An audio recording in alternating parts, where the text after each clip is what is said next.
2025 was a pretty rough year, especially for us here in Los Angeles. We had the fires, we saw reactions to the tariffs in the stock market, we saw ICE, we saw resistance, we saw a lot of things, and it affected our real estate market. Now as we're starting off 2026, you might be wondering, what can I expect? Well, I'm Corrie Sommers, your local Los Angeles realtor, and today I'm going to get into what my predictions are for 2026. Take a few minutes to get yourself comfortable, not a few minutes, sorry, a few seconds to get yourself comfortable. If you haven't subscribed to my YouTube channel yet, click the subscribe button and the bell below. I put out videos every week, and I'll be right back.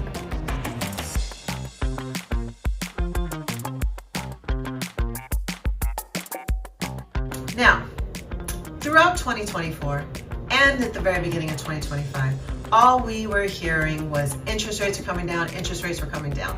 I heard it from clients, we heard it in the news outlets, and of course, even as an industry, we heard it from our mortgage lenders.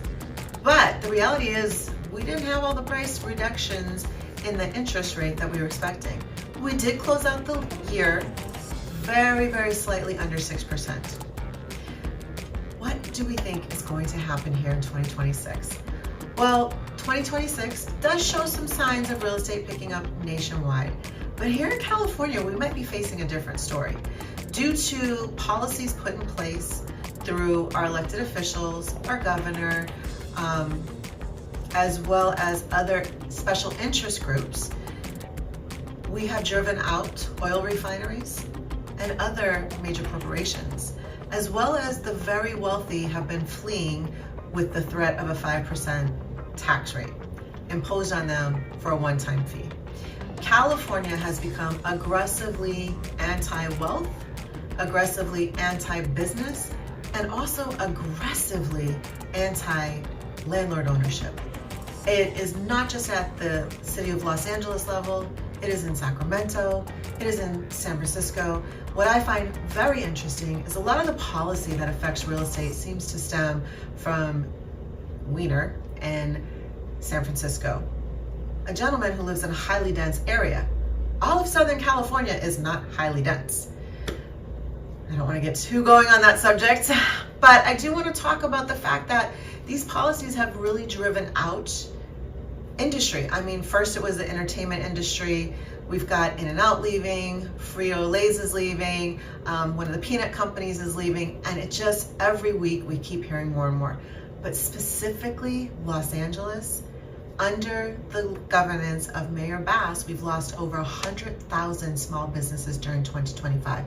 Small businesses and small local banks are the backbone of our national economy. They are what strengthens cities and industry. Without smaller business loans,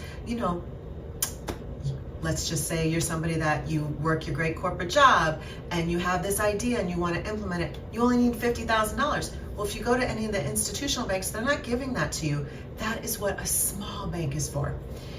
When you look at that, and then you also look at the fraud audit that has taken place as we ended 2025, revealing an upwards of over $70 billion unaccounted for fraud here in California, it does make me a little nervous. Are we headed to a recession with so many companies leaving our state? Or will we be okay? Well, that is one that we are going to see the fallout of, I believe, over this next year. Let's shift a little bit because I don't want to be doom and gloom. Let's talk interest rates. I'm going to give you some forecasts that were delivered at the end of 2025. Fannie Mae predicts that the 30-year fixed rate will hover around 5.5% in 2026. Mortgage Bankers Association, they predict interest rates will be between 5 and 5.5%. And the National Association of Realtors, NAR, says they just expect the rates to be stable between 5 and 6%. That's great news for everybody that has purchased in the last couple years with a higher interest rate. When those rates dip, you can definitely refinance. But it's good news too if you are thinking about purchasing. You don't need to wait. You can purchase now and do a streamlined refinance within 6 months. Take advantage of when rates drop. But let's talk about two other really big issues that impact our market both locally and nationally, which is the affordability and the amount of inventory. I often have conversations with people that say, oh, the prices of housing is going to drop. And I always try to explain that in context, right? The equity growth that we typically see in Los Angeles County has been about 7% year over year. During COVID, that spiked, pushing the norm to 12 to 15%, and then in some parts of the city up to 40%. 40% equity gain in a year to 3 years is astronomical. That's not normal. 40% was absolutely a unique situation based on COVID, the X factor, if you will. But now we're back to something normal. We've come back down to our average about 7%. Now we saw an increase in price reductions during 2025, where starting in May, we started to see a slowing. We started to see more and more price reductions, but we also had the slowest selling summer in record since real estate started being tracked. That wasn't just here in California, that was nationwide. But we did see our price reduction spike to 23% and then come back down. We ended the year at 7.5%. Sorry, at 10%. November, the December monthly market report that I do, citing November, was at 7.5%. Upticked a little bit in December to 10%. But we are seeing a reduction of homes for sale, and that happened during the month of November and the month of December. We typically see more property come on the market in February, March, so there's a lot of hope that our spring market will pick up inventory as well as activity for home buyers. Home buyers and home sellers with real needs who absolutely need to sell will still proceed with their plans. Home buyers that absolutely need to buy will still proceed with their plans. And if rates continue to come down, we may find an influx of buyers, particularly millennials who have been sitting on the sidelines the last couple of years. Don't expect this to mean that you can price your home at your desired asking price, though. You really need to be in line with the market. You really need to talk to your real estate professional and take the advice of your professional. And here's what I mean by that. Sometimes real estate agents, they want to please you. Like, they maybe sit down with you, show you the numbers, and you say, oh, I want to list my home at 2.5. And based on everything they're looking at, it's really 2 million or maybe 2.3. And they might say, okay, well, we can try at 2.5. If we're lucky, we'll get there, but we might need to do a price reduction. If you want to be aggressive and sell your home faster in a slowing market, you should really consider the strategy of pricing it below what the market value is. You're not going to sabotage yourself. I know a lot of times people are afraid, well, I'm going to lose money. You don't lose money in that way if it's done right. In fact, it stirs up competition, and a lot of times you end up selling for more than what you're hoping for, or definitely more than what the market rate is. It does take some skill, so you want to talk to a professional. Here's one of the things I want to say. Real estate professionals, what I consider real estate professionals, someone that is licensed, someone that is a realtor, someone who has been selling real estate for over 5 years, someone who has had more than 100 transactions, someone who this is their full-time job. They are not an Uber driver. They're not working at a restaurant, working towards it. And it's no disrespect for those that do. Listen, we're living in a time you got to do what it takes to pay your bills. Some of us just won't do that. We will just stay focused on selling, and doing all the many tasks that are involved with real estate, even if we're not making anything, versus going and driving for Uber or taking up that part-time job. But again, no disrespect to anyone who does, because there are times that you have to make that decision if you're not bringing in the income you need to take care of your overhead or your family. So again, no disrespect. And certainly when the real estate market is challenging, it definitely does affect real estate agents who do this as a profession. I think we've all seen so many reality TV shows who give misinformation on compensation rates, and people are led to believe that real estate agents make lots and lots of money.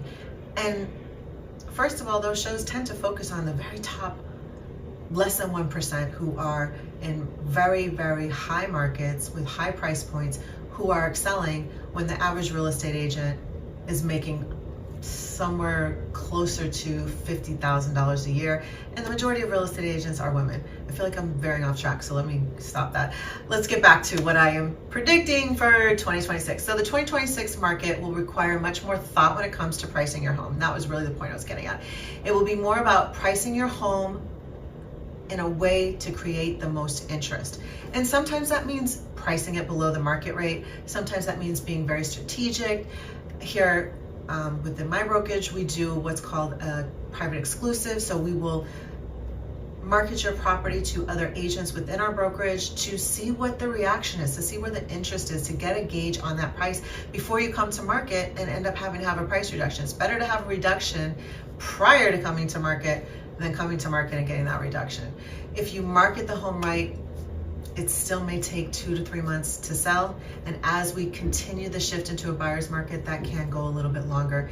But if you price the home slightly higher, and that higher price might be, hey, I want to do this, I want to buy a new car, I want to move over here, and I want to put X amount of money into this investment over here, and for that I need, I'm just gonna throw numbers, $2.8 million because I owe 1.5 on my property, so I need at least that profit. Don't price your house that way. Don't price your house based on your proceed needs. Price your house based on what's gonna get you sold faster and for the most money. Always work with your agent on that. Because if you don't price your home right, your property will not get the attention it deserves. If you price your home right, your property will get the attention it deserves, which means quicker sale and potentially more offers. Now, when you're prepping your home for a sale, it's important to be really intentional in 2026. Now more than ever, you need to make cosmetic enhancements to your property. Don't have old, outdated light fixtures. Don't have faucets that have rust and that haven't been changed out in 30 years. Don't have the green carpets.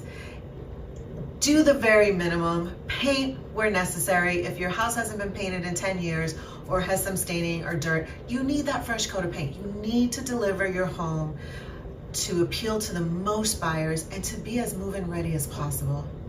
And I know some of you at this exact moment are thinking, well, what about my bathroom? What about my kitchen? I'm here to tell you a bathroom renovation and a kitchen renovation almost always brings in the money, but you definitely want to consult with not just a contractor, but a real estate agent. Get a feel for what the current trend is, what's going to help you sell faster. And I even encourage you to go to open houses and see what's happening in new construction, because those builders tend to be on the cusp of trends. Now, those key updates such as your kitchen and bathroom will definitely help you sell your home faster. And what's also really critical in 2026 is staging. Staging, staging, staging.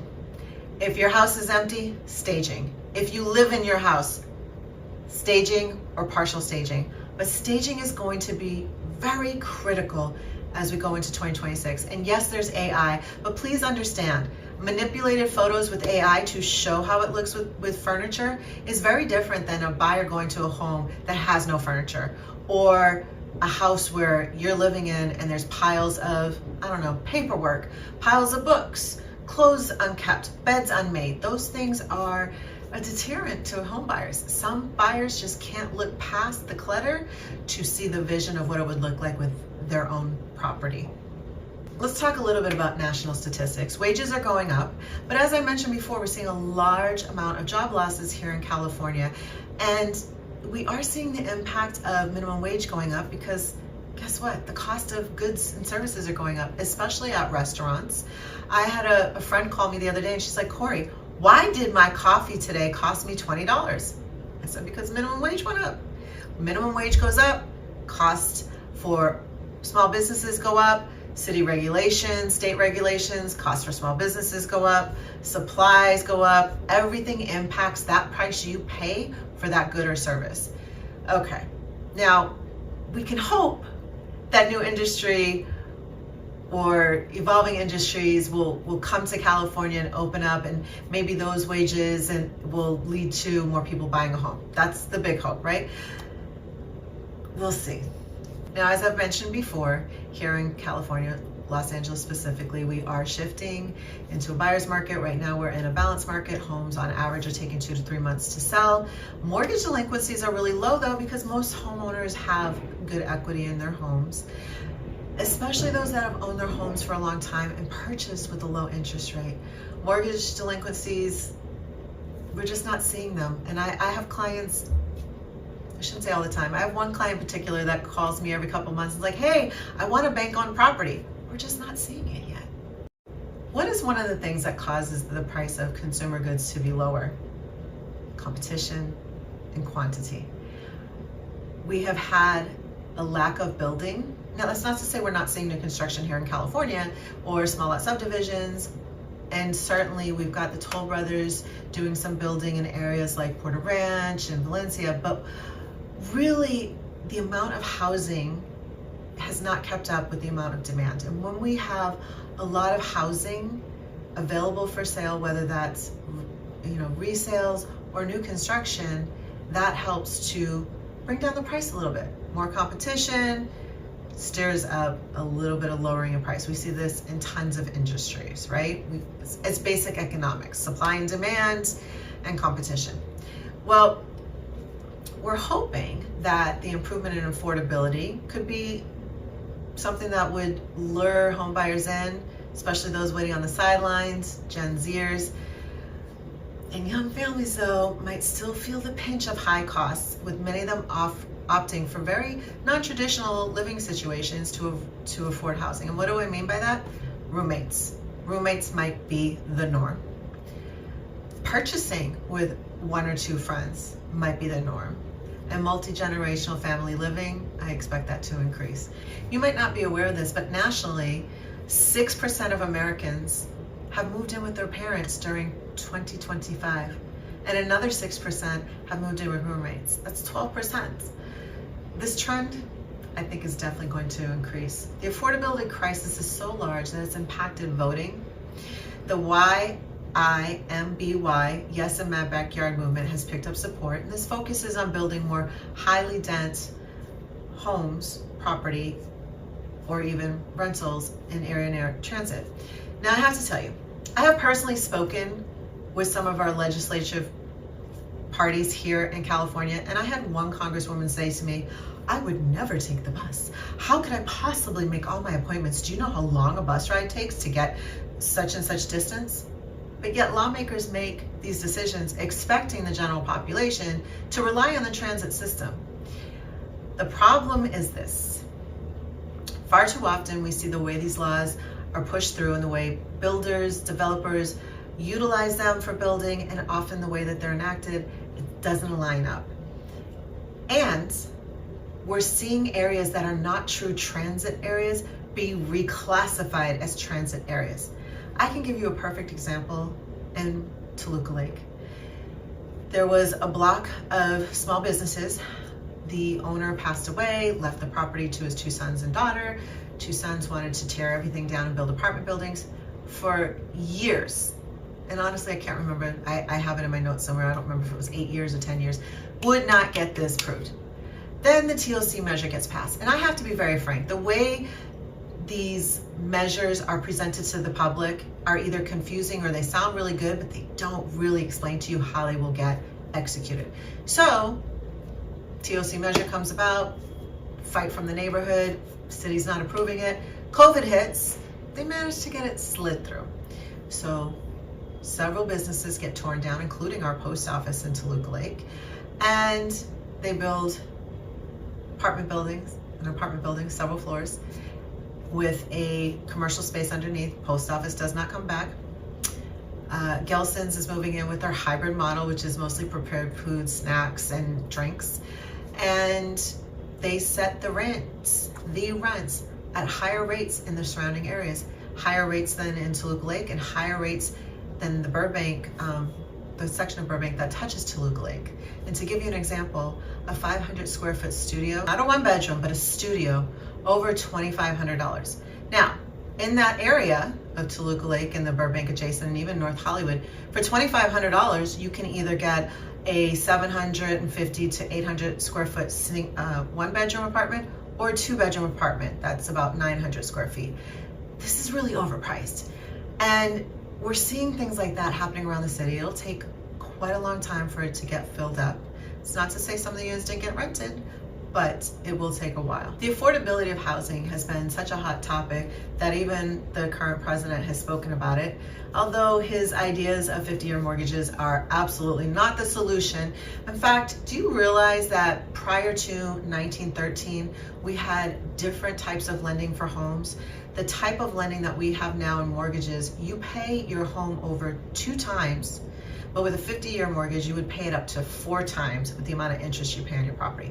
If you haven't watched my video before about how to pay your home off faster, you might want to take a look at that because there's some great tips there. Now, if mortgage rates really truly end up in the low 5s during 2026, we will find an increase, as I mentioned before, in refinancing.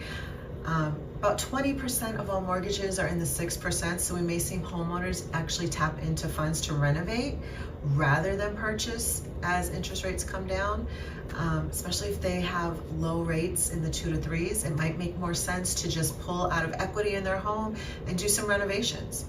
Now, even though Los Angeles was devastated by fires in the beginning of 2025, and we have seen lots of delays in rebuilding, despite public promises from our bureaucracy, things have dragged on, and so people are still rethinking moving back to the Palisades, moving back to Altadena.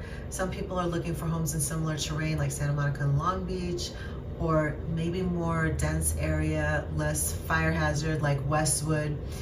And the reality is too, with so many payouts from insurance companies, those costs are being tacked on to consumers. So if you live in a high severity fire zone, you're probably going to continue to see your rates go up. Just like I mentioned earlier on, California is going through some challenges, not just with businesses leaving, but we are in a deficit fiscally, and representatives have toyed with idea of tapping into homeowners and penalizing homeowners for taxes. Of course, these won't be just a blatant outright thing. These will be special assessments, an assessment for this, an assessment for that. Because when you look at the body of homeowners, they're like, hey, these people live in their homes. They can't just leave. You know, what are they going to do? But if we add this assessment or add that, we can raise X amount of dollars. Is it truly fair to penalize homeowners to bear the burden of taxes for the whole good, especially when there's such irresponsible spending in the state? I think that as we go into the next election cycle for governors and mayors, you really need to sit down and look at that. I'm going to say this. I personally have been involved with the Chamber of Commerce, and we saw a situation where there was some overspending taking place. Got a new president, and for 2 years we focused on how we were spending, raising more money, making sure we were raising more than we were spending, and we got back on track. Why is it so difficult for our politicians to be responsible with how they spend money? That could be a whole nother video. I have a blog on it about why people are leaving California that does touch on some of these things. But to bring this all back to how does this affect real estate, these policies do affect us. They do affect our real estate market. And so with all this information, what do I believe is going to happen in 2026? I think we kind of have, on one hand, the potential for some movement, the potential for more buyers in the market with lower interest rates. But on the other hand, we might still see a tightening because our circumstances here in California are unique. A lot of business has been driven out. A lot of policies have hurt people. And if this trend continues, it really could be devastating. I will say this before I get into my last 3 tips about selling your home in 2026, and that is this. I'm keeping my eye on New York with the new mayor and their attitude about housing, because there is this movement of shared equity. Now, I'm personally against it, and I'm going to tell you why. I've had first-time home buyers say to me, hey, are there programs out there where I can get help with a down payment and this, that, and the other? And these aren't first-time home buyers that make a little bit of money. These are first-time home buyers making $95,000 or collectively $150,000. But even at that salary in our area, it doesn't make you wealthy. Our costs of living are high here. And so even people making money in those brackets are saying, how can I get help? Can I get grants? It's like, yeah, there are some grants out there, but you have to understand there's income brackets for these grants, and you more than likely exceed those income brackets. But let's say you didn't. There are quite a few programs, and I'll just throw out the name of one, DREAM, the California DREAM program, that they take an equity share and stake in your property. So while they might give you $20,000 or $30,000 to put down on your home, when you sell it, they get to take a piece of your equity, not just the repayment of that money, but a piece of your equity. And for that reason, I'm very against this whole principle of shared equity. Number one, the government is in our pockets when it comes to our gas, when it comes to sales tax, when it comes to us buying a car, when it comes to renewing our car registration, when it comes to owning property. I don't want them having ownership of my home. I don't want my local city government having ownership, my state government, or the federal government. I say all that to say, be strategic and really think things through. Don't just jump at the chance of getting money unless you really know what you're obligating for yourself. Now let's get back to people selling their home in 2026.